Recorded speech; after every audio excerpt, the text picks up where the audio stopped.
Anyway, a bit like Groundhog Day. We've been here before. I feel sometimes I could write the contributions of some members before, and that's before anyone thinks. That's no criticism of any member here. The criticism lies at Westminster's door because they don't listen. They didn't listen the last time we said all of this, nor did they listen the time before or the time before that. Whether or not Labour members say it out loud, and whether or not they hide behind their delete all amendment or not, I'm sure that they wish as much as us, if not maybe more than us, that Westminster actually listens to them this time. In these debates, we have calls saying that the Welsh Government should do more and that this is again their last chance. I think I've heard that last chance before today.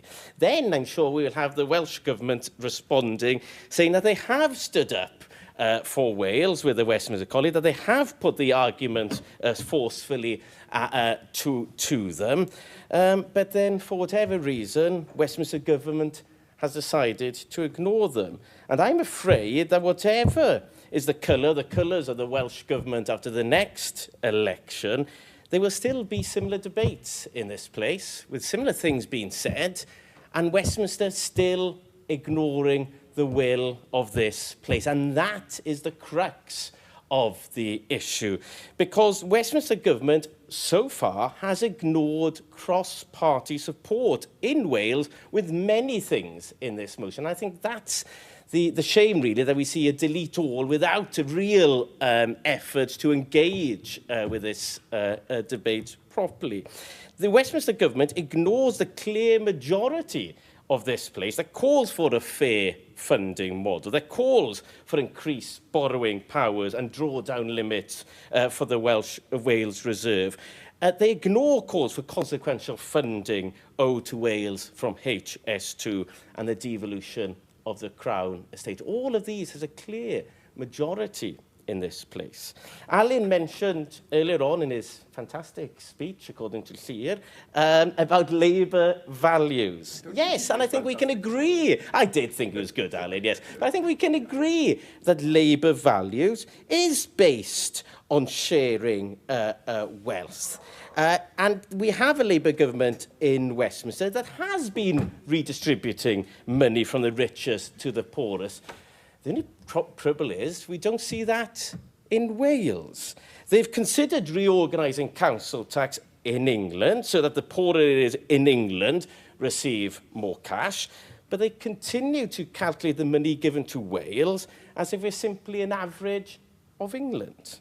The fact we have more poorer areas in Wales that won't be funded like the poorer areas of England is something they must have forgotten in Whitehall, as they've committed to English councils that funding will truly be based on need.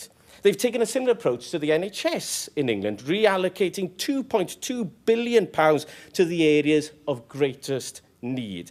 But under the current funding formula for Wales, we will receive no benefit. The Westminster Labour government can say that they are operating on the principles of getting rid of the gap in resources between the most deprived and the most well-off areas, but they must be honest that that only really applies to England. It doesn't apply to Wales as long as they treat us as an average of England, rather than looking at genuine need and deprivation. It doesn't apply to Wales as long as they ignore the fact that our population is on average older and sicker, and many of our young people are leaving to find jobs elsewhere. And it will appear to Welsh voters that the Westminster Labour government are happy, unfortunately, for Wales to remain as the poor relation. The UK Labour government's choice to pay in full the increase in national insurance payments for public sector workers in England, but not for Wales, is another example of this. I think this signals to the Welsh people that they are being ignored, that democracy isn't working properly in Wales. The democratic mandate for change in Wales has been ignored by the UK government, and we are left in Wales with a catch-22. On the one hand, the principles of redistributing of wealth and investment to the poorest have so far not applied to Wales, and on the other hand, they ignore our calls for the power and the money to come here to Wales and allow us to sort the problems out ourselves. Hopefully this budget will move things forward, because the Welsh call for fair treatment will not go away. The only question is how long it will take for the democratic will of the people of Wales to be actualised. Because if these requests are not taken seriously, and we're making these requests to improve the lives of the people of Wales, if the people of Wales feel that they've been ignored and treated for granted, if that happens, the alternative could be far worse than we imagine. Diolch yn fawr.